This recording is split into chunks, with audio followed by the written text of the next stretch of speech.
Listo, bajo estas condiciones, entonces, el tema que vamos a tratar hoy es mecanismos. Estamos con los mecanismos ya aplicados.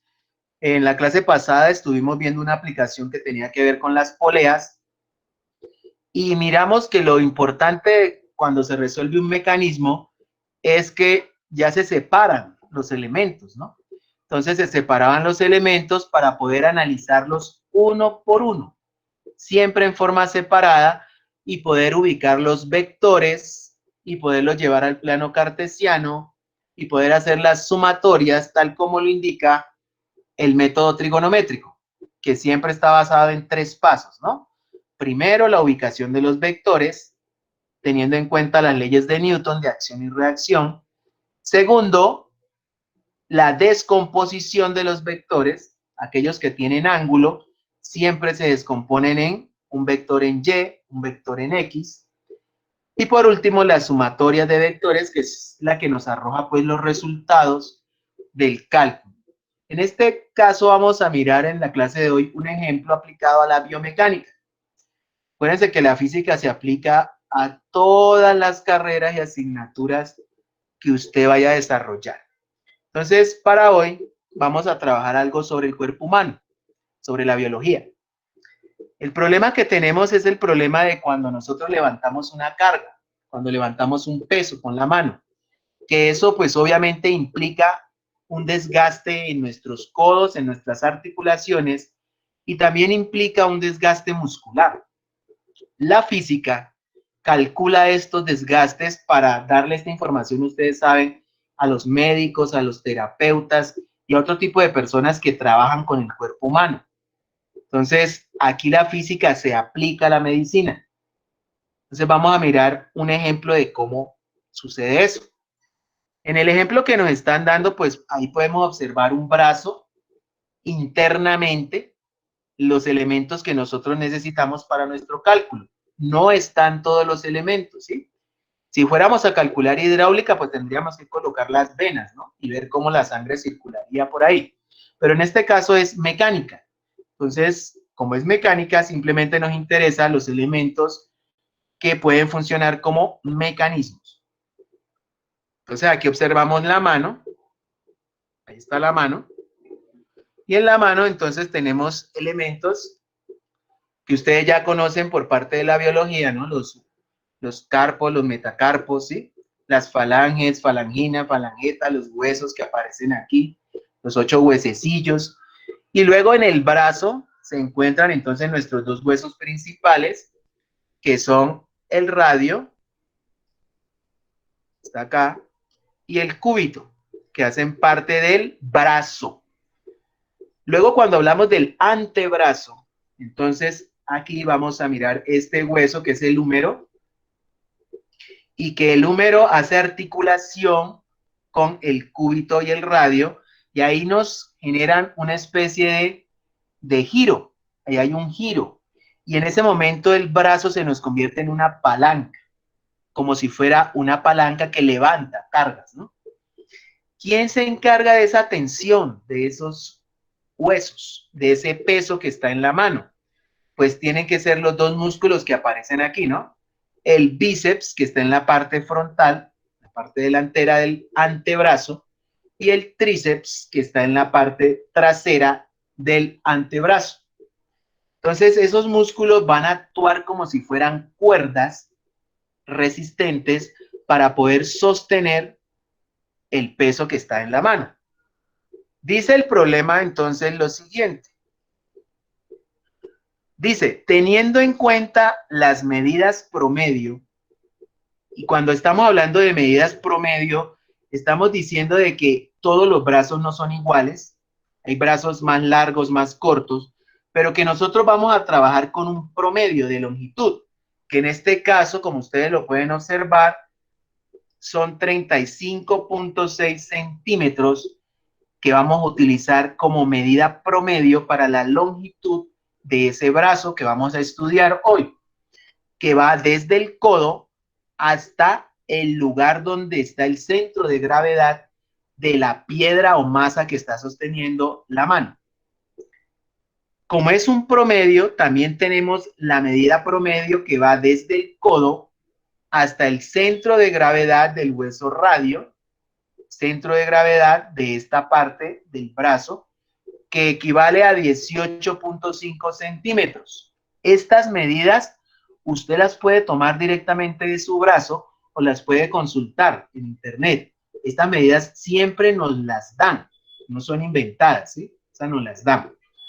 Y por último, tenemos la medida de la distancia que hay entre el tendón, o sea, esta parte blanca del músculo, el tendón del músculo bíceps, y la distancia que hay desde este tendón hasta el codo, que equivale en promedio, vuelvo y les repito, esto es un promedio, 5.3 centímetros.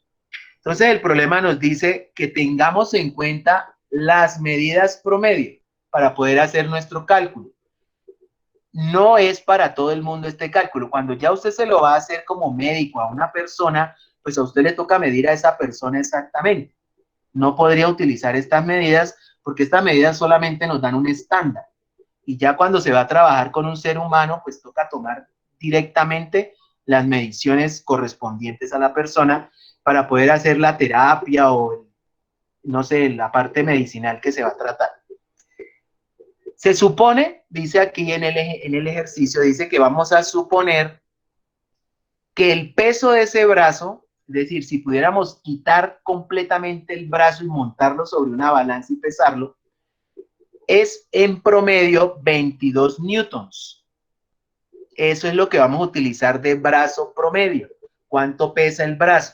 Y lo vamos a representar, aquí lo voy a representar, este peso del brazo con la mano, quitándole la masa, la piedra que está aquí, está en el centro de gravedad y se puede representar con un vector hacia abajo, porque es un peso de 22 newtons. Ese es el peso solamente del brazo.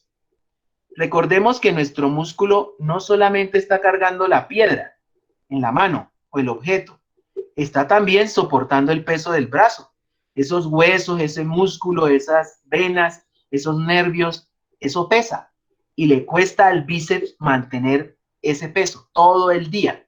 Si a eso le agregamos un peso adicional, pues él se va a tensionar más todavía, ¿no? Y va a necesitar la ayuda de otros músculos y también del codo para poder sostener un peso adicional al peso del brazo, que en este caso en promedio es de 22. Dice que este brazo está levantando un peso de 40 newtons. Y cuando se refiere a 40 newtons, nos está diciendo que esa masa, ese peso que tiene en la mano, tiene un valor de 40 newtons. Y es también, como es un peso, es un vector que va hacia abajo y que tiene un valor de 40 newtons. Esos dos pesos son las acciones. Ahora miremos cuáles son las reacciones. Según la ley de Newton, alguien tiene que estar soportando esos dos pesos. Alguien. Que en este caso, si le ponemos atención, una parte de ese peso la está recibiendo, entonces, el tendón de nuestro bíceps. Nuestro bíceps aquí está haciendo una fuerza hacia arriba y tiene una inclinación, miren ustedes, hay un ángulo, tiene una inclinación de 75 grados y como es una tensión dentro del músculo, recordemos en las cuerdas, así como va una hacia un lado, tiene que ir otra hacia el otro lado para que las fibras musculares no se rompan. O sea, no vaya a haber una tendinitis, no vaya a haber un problema grave. Entonces las fibras una a la otra y se equilibran, ¿no? Se soportan para poder contener estos dos pesos que están hacia abajo. Pero no solamente el tendón, el músculo está tratando de sostener eso. Si le ponemos atención acá a la figura, vemos que este vector, el color naranja, está haciendo una fuerza de inclinación y no es suficiente para estos dos vectores que son muy grandes, son bastante grandes, para él solo poder soportar estas dos fuerzas. Entonces pide ayuda al codo. El codo comienza aquí en esta parte a hacer una fuerza también hacia arriba para compensar el esfuerzo que está haciendo el tendón. Y el codo aquí se está aprovechando de el tríceps, ¿no? Está sostenido por el tríceps para comenzar a hacer esa fuerza de tensión aquí, exactamente en el codo, que la vamos a llamar fuerza B de vertical, porque va hacia arriba. Entonces, entre la fuerza del bíceps y la del codo, B, están tratando de soportar estas dos fuerzas que está azul celeste, azul oscuro, que son las dos fuerzas de peso. Sin embargo, sigamos mirando, es bien interesante el cuerpo humano. Cuando este vector naranja tiene una inclinación hacia atrás, ¿qué va a pasar? Que cuando yo le coloque el peso aquí en la mano, el brazo va a querer irse hacia atrás. El brazo, para poder soportar, va a querer empujarse hacia atrás. ¿Qué le toca hacer al codo? Una fuerza contraria. Porque siempre que hay una acción, tenemos que tener una reacción. Entonces, aquí en el codo debe haber una fuerza también horizontal, que la vamos a llamar H, que está sosteniendo el brazo para que no eche hacia atrás, para que se mantenga firme en la posición que le hemos dado. Una vez hecho el análisis de estas fuerzas, y ustedes saben lo complicado que es para la física, pues trabajar directamente sobre el cuerpo humano, nosotros vamos a simplificar todo este dibujo que está aquí en elementos sencillos y simples para poderlos comprender. Vamos a tomar el peso lo vamos a reemplazar por una esfera. El brazo completo lo vamos a reemplazar por una palanca, porque ya dijimos, está haciendo las veces de palanca, de balanza, ¿no? Al sostener sobre el codo, ¿no? Y el húmero y el músculo tríceps van a ser, como se tienen que quedar quietos, ellos van a hacer las veces de una pared sólida, firme. Ellos no se van a mover ni hacia atrás, ni hacia arriba, ni hacia abajo. Ahí la sumatoria tendría que ser cero, ¿no? Para que se quede quieto el brazo y no se vaya a desgarrar. Mientras que el bíceps lo vamos a sustituir por una cuerda para poderlo manejar desde la física. Entonces, nuestra gráfica nos quedaría de la siguiente forma. Listo, ahí está. Aquí nuestra gráfica se simplifica completamente para que todo eso que vimos de la biología se pueda entender desde la física. Entonces, repetimos, la pared que está aquí, esta pared, la voy a poner unas lineecitas aquí, esta pared, viene a representar el hueso húmero y el músculo tríceps, que se tienen que quedar quietos, que no se van a echar ni para atrás ni para adelante, ni se van a desgarrar hacia abajo. Nosotros necesitamos que cuando esa persona recoja ese peso en la mano o levante la pesa o haga eso, esta parte del músculo se quede quieta, no se vaya a mover porque puede generar un desgarramiento. Entonces, por eso lo vamos a representar por una pared sólida. Nuestro músculo bíceps, que es el que está soportando casi toda la carga, aquí lo vamos a representar por esta cuerda, por esta tensión que está a 75 grados. Nuestro brazo, donde está el cúbito y el radio, lo vamos a representar por esta palanca horizontal que está aquí, esta palanca, y nuestro peso lo vamos a representar por una esfera. Entonces, teniendo en cuenta esa analogía, vamos a trasladar los vectores que tenemos acá, los vamos a trasladar a nuestro sistema simplificado de la física, que es este. Entonces, comenzamos a trasladar primero el peso que teníamos de nuestro brazo, que estaba aquí en el centro de gravedad, que era color azul celeste, ubicado a 18,5 centímetros y cuyo valor es de 22 newtons. Teníamos el peso del objeto que está en la mano, que estaba en azul oscuro y que sale del centro de gravedad de la figura, ¿sí? Baja verticalmente, que está ubicado a 35,6 centímetros y cuyo peso es de 40 newtons. Esas son las acciones. Ahora vemos nuestras reacciones. Tendríamos una reacción en el codo hacia arriba que va a soportar estos dos pesos y que llamamos fuerza vertical, V, que se va a encargar de ayudarle al músculo bíceps a soportar estos dos pesos que están aquí. Y tenemos la tensión sobre el músculo a 75 grados. Nuestra fuerza de tensión está ahí y que dijimos que también se encontraba en esta posición a 75 grados, que está apuntando hacia atrás y por lo tanto va a querer echar hacia atrás el brazo, y para eso el codo generaba una fuerza H horizontal para poder sostener ese empuje. Hemos trasladado desde esta parte biológica todos los vectores hacia esta parte mecánica para poder comprender nuestro brazo como un mecanismo. En ese momento vemos que el único vector que tiene descomposición es el vector que tiene los 75 grados de inclinación.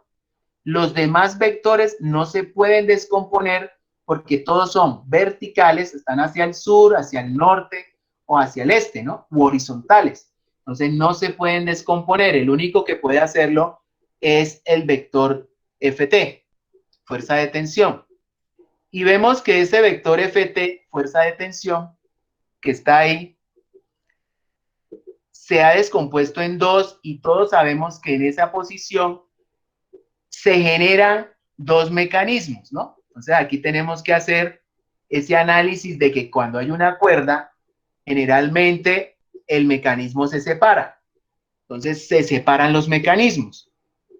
Y realmente el mecanismo que nos interesa es el de la palanca, el que está en la parte inferior, porque el mecanismo superior, al estar fijo a una pared, ocurre como cuando las poleas eran fijas, estaban en la pared, pues no se va a mover esa parte. Entonces no es necesario hacer esas sumatorias. Solamente vamos a trabajar la parte inferior, el mecanismo inferior, esta parte de abajo. Hagamos entonces la descomposición de nuestro vector Ft. Ese vector entonces se descompone en forma vertical y nos produce como resultado una fuerza de tipo horizontal aquí en esta parte que está apuntando hacia el oeste, esta que está aquí en color naranja, que ya sabemos recibe un nombre, es nuestra famosa Ft en X, porque está en la posición X, Ft en X, y esta es la acción cuya reacción es H. Y entre estos dos vectores, este vector color naranja, Ftx, se anula con el vector H. Se anula. La suma de ellos dos tiene que dar 0 para que el brazo no se vaya hacia atrás ni hacia adelante. No se desplace ni hacia la derecha ni hacia la izquierda. Queremos que ese codo esté ahí firme, que ese codo no se vaya a desgarrar, ¿no? Y la otra descomposición que tenemos ahí es la que le corresponde a nuestro vector F en la posición Y, ¿no? Que va en esta zona. Entonces, ahí aparece una nueva descomposición en sentido vertical, que es la que nosotros vamos a llamar Ft en Y, esta que está aquí.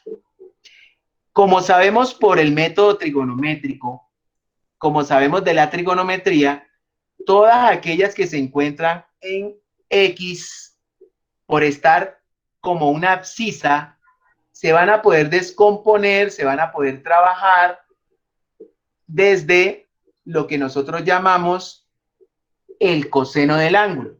Entonces, ftx siempre será igual a su hipotenusa, que en este caso es ft,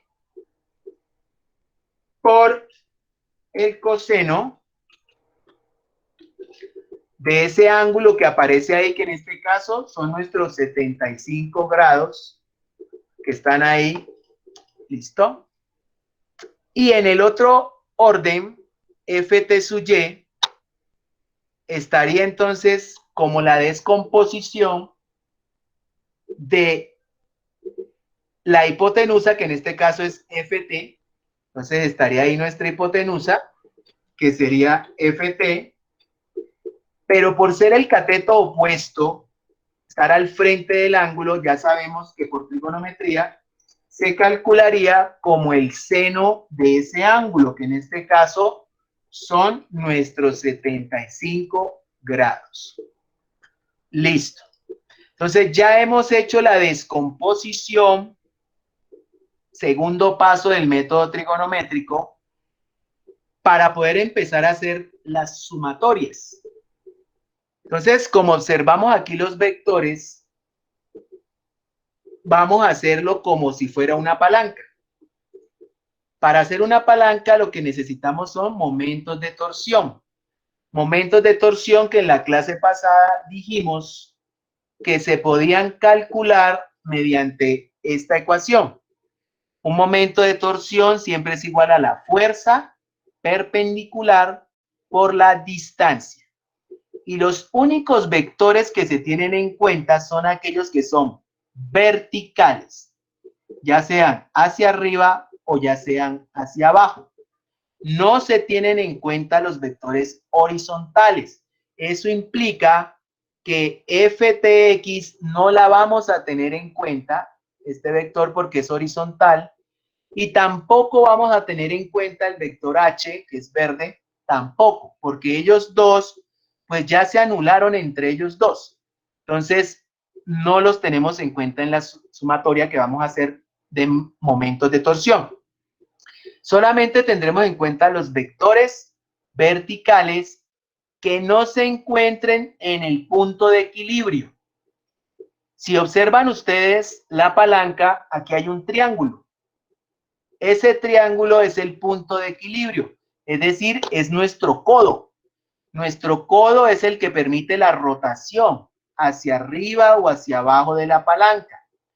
Recordemos que siempre que la rotación vaya en sentido de las manecillas del reloj, será positiva. Es decir, en este caso, si el brazo baja, si la mano, este peso baja, vamos a tomarlo en sentido positivo. Pero si el brazo en lugar de eso sube hacia el hombro, o sea, toma el sentido hacia acá arriba, lo vamos a tomar en contra de las manecillas del reloj y será negativo el momento de torsión. ¿Cuántos vectores de ahí están sometidos a momentos de torsión? Solamente 3 vectores dadas esas condiciones. Esos 3 vectores entonces son el vector FTY, que es vertical y apunta hacia arriba, y que se encuentra aquí a una distancia de 5.3 centímetros. Y que ya tiene un valor porque ya le calculamos un valor, aquí está este valor, FT seno 75. Entonces yo lo voy a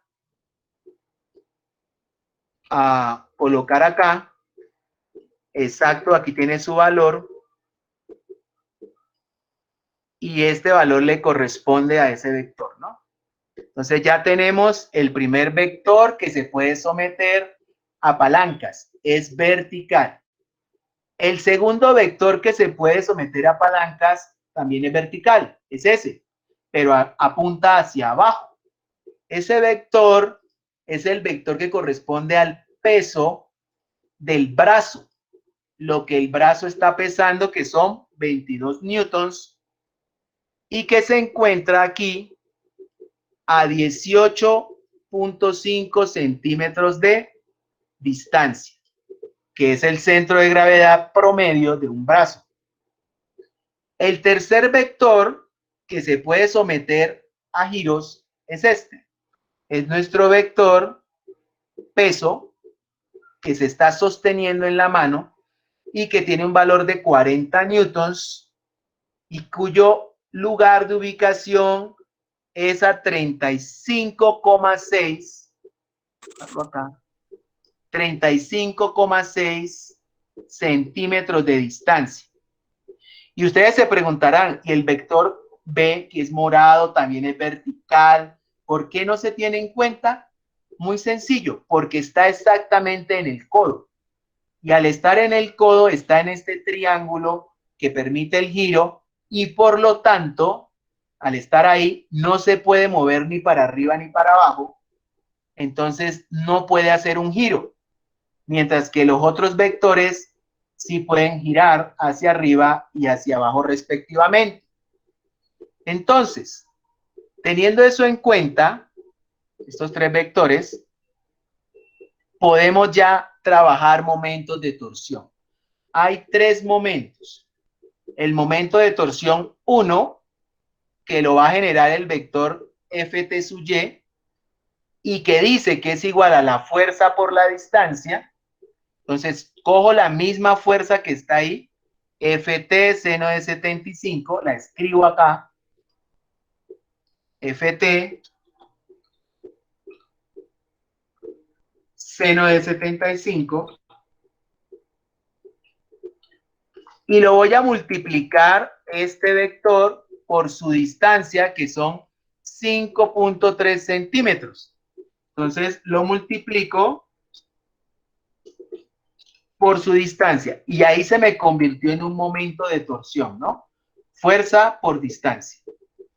El momento de torsión F1, como ustedes pueden ver, va hacia arriba, es decir, va a girar en sentido contrario a las manecillas del reloj. Por lo tanto, ese momento debe ser negativo. El momento de torsión 2 lo vamos a tomar con la fuerza o peso del brazo. Y volvemos a la misma ecuación. Es la fuerza por su distancia. La fuerza que serían 22 por su distancia, que son los 18.5 centímetros. Entonces aquí vamos a escribir 22 newtons multiplicados por los 18.5 centímetros.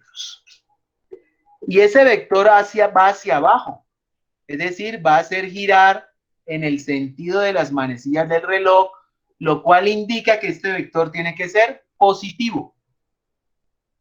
Y nuestro tercer momento de torsión lo vamos a tomar con el vector de 40 de peso, que es lo que está sosteniendo en la mano. Entonces esos 40 newtons lo vamos a multiplicar por su distancia. ¿Cuál distancia? 35.6 centímetros. Entonces, momento de torsión 3 será los 40 newtons por la distancia correspondiente, que son 35.6 centímetros. Como va hacia abajo, está girando hacia abajo al sentido de las manecillas del reloj, quiere decir que este vector también es positivo. ¿Y qué es lo que vamos a hacer? Pues la sumatoria de estos tres. Entonces, dice que la sumatoria de los momentos de torsión son los tres que están ahí. El negativo, el vector negativo que tenemos, el momento de torsión negativo, que se llama F sub t, seno de 75, multiplicado, seno de 75, multiplicado por su distancia, que son 5.3 centímetros, más el segundo vector, que son los 22 newtons, multiplicados por sus correspondientes centímetros, más el tercer momento, que son 40 newtons, multiplicados por sus 35.6 centímetros. Y todo eso para garantizar que esa mano sostenga ese peso, significa que queremos que eso nos dé 0, estática. No queremos que la mano ni baje ni suba. Se mantenga firme en ese ángulo, no sé, por una cantidad de tiempo, ¿no? Entonces, luego de que tenemos nuestra sumatoria, lo que hacemos es simplemente las operaciones que aparecen ahí indicadas. Entonces, es multiplicar los datos que ya tenemos. Entonces, ese 22 newton por 18,5, eso nos va a dar como resultado 407, obviamente, newtons por centímetros. Estos 40 por 35,6, esa multiplicación nos va a dar 1424 newtons por centímetro. Entonces, ya hay dos datos que se pueden unir. Ambos tienen las mismas unidades. Es decir, nosotros podemos hacer esa suma, como aparece ahí. Entonces, vamos a hacer esa suma. Y entre ellos dos sumados, 407 más 1424, 1831 newtons por centímetro, nos está dando entonces ya un número. A partir de ese momento, ya no es necesario tener esta sumatoria de momento de torsión. Ya entre estos dos datos se pueden equilibrar. Entonces, nuestra nueva ecuación, quitándole pues ese valor que está ahí, nos quedaría así. Nos quedaría Ft, ¿no? Ft por el seno de 75 multiplicado por 5.3 centímetros más 1831 newtons por centímetro igual a 0. Y obviamente no podemos olvidar que aquí es negativo, ¿no? Entonces, así nos quedaría nuestra ecuación, ya liberando completamente la sumatoria. Como pueden observar, la única incógnita es Ft, que es la pregunta que nos hicieron. ¿Y cuál es la tensión que tiene ese músculo, no? Ese músculo, ¿qué le está pasando, no? Esa tensión muscular, esa fuerza de tensión. Eso es lo que vamos a averiguar despejándolo de esta ecuación. Entonces, este valor que es negativo, todo este valor completo, lo vamos a pasar al otro lado de la igualdad y va a quedar positivo. Entonces, la ecuación nos quedaría de la siguiente forma. Pasamos todo al otro lado. Entonces, ya pasaría de tipo positivo y nos quedaría entonces en este lado Ft positivo seno de 75 multiplicado por 5.3 centímetros. Y obviamente al pasar al otro lado, pues va a desaparecer completamente de este lado de acá y nos quedaría así despejado. Una vez hemos hecho esa parte del despeje, ustedes saben que todo número que está multiplicando, pues tiene que pasar a dividir. Entonces, toda esta parte que está multiplicando, la vamos a pasar al otro lado de la ecuación, hacia acá, dividiendo este número que está acá. Entonces, nuestra ecuación nos quedaría de la siguiente manera. ¿Sí?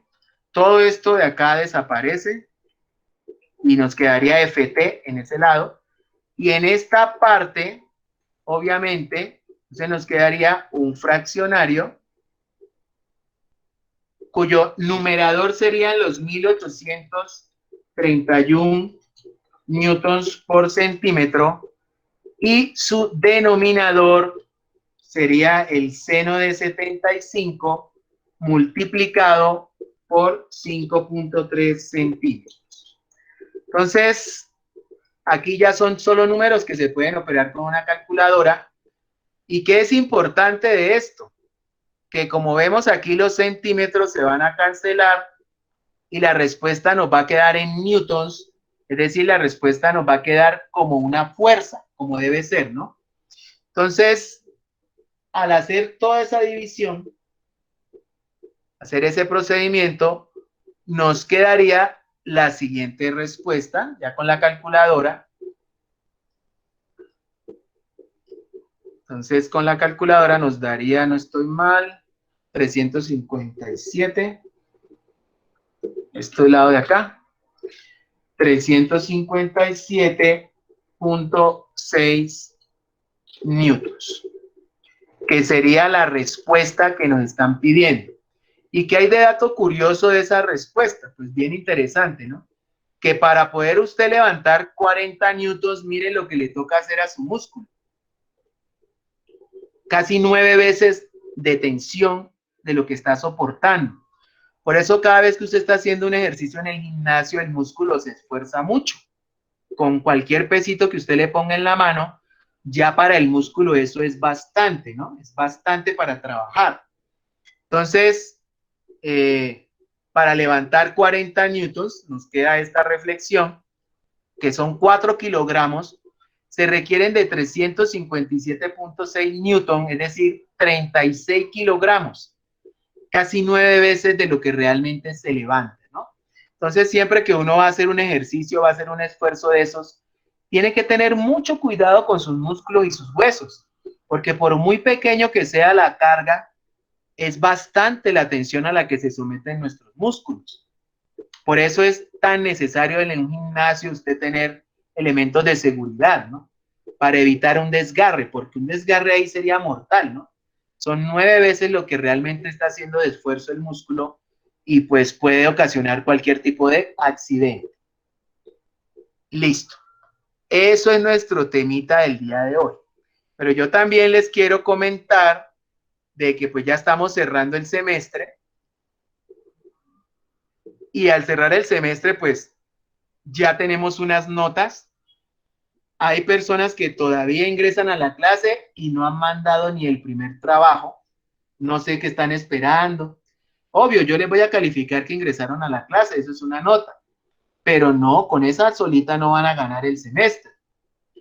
Miren lo que tenemos, el laboratorio del puente de las pastas, o lo hicieron, algunos lo hicieron con papel también, o con palitos, pero ese laboratorio tiene 4 notas.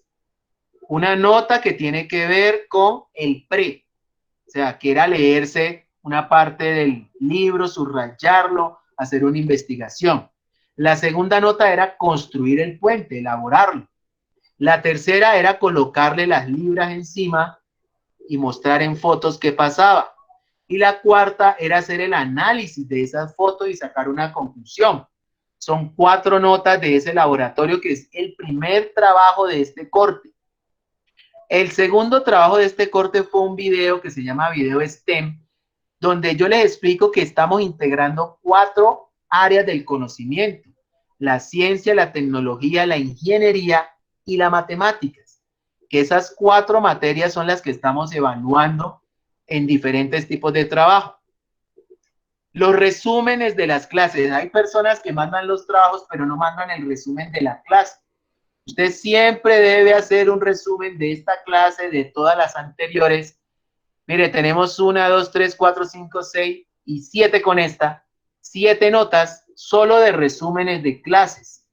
Usted tiene que volver a ver el video o si está tomando sus apuntes en este momento, pues indagar un poco más sobre el tema. Lo mismo que hacíamos allá en clases, que yo les hablaba, usted tomaba unos apuntes, investigaba y eso era una nota. Entonces, mire, ya tenemos 7 notas solo de resumen de clases. Los capítulos del libro son 4 capítulos, 4 unidades que usted tenía que haberse leído. La unidad 1 no era necesaria. Solo la 2, la 3, la 4 y la 5. Mandar las fotos de su libro subrayado o de su libro descargado subrayado o del resumen en el cuaderno escrito para sacar esas 4 notas. El cálculo secuencial y trigonométrico, hay que hacer esos 2 cálculos, son solo 2 con el mismo tema. Había que hacerlo por los 2 métodos y que nos diera muy parecidos los resultados, ¿no? Para poder obtener esa nota. Y por último tenemos nuestro proyecto en 2 fases, la fase 1 que es teórica, en la cual usted muestra qué es lo que va a hacer y yo le apruebo esa fase para que ahora sí construya su proyecto. Que tenemos 2 temas de construcción de proyecto. Una, tema de estructuras. 2, tema de autómatas. Solo tenemos esos 2 temas. No hay más temas. No se invente un tema que no es, porque obviamente me parecerá muy chévere, pero no se lo voy a calificar. Nosotros estamos sometidos a esas condiciones debido a la situación que tenemos. Yo no les puedo pedir un proyecto con algo que usted tenga que salir a buscar a la calle porque pues no quiero que se contagie.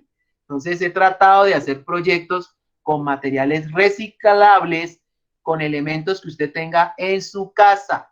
Entonces, eso se lo digo a quienes quieren hacer, no sé, proyectos, no sé, con madera, metal, por favor, no lo hagan. Yo sé que sería espectacular, pero en estos momentos no lo podemos hacer.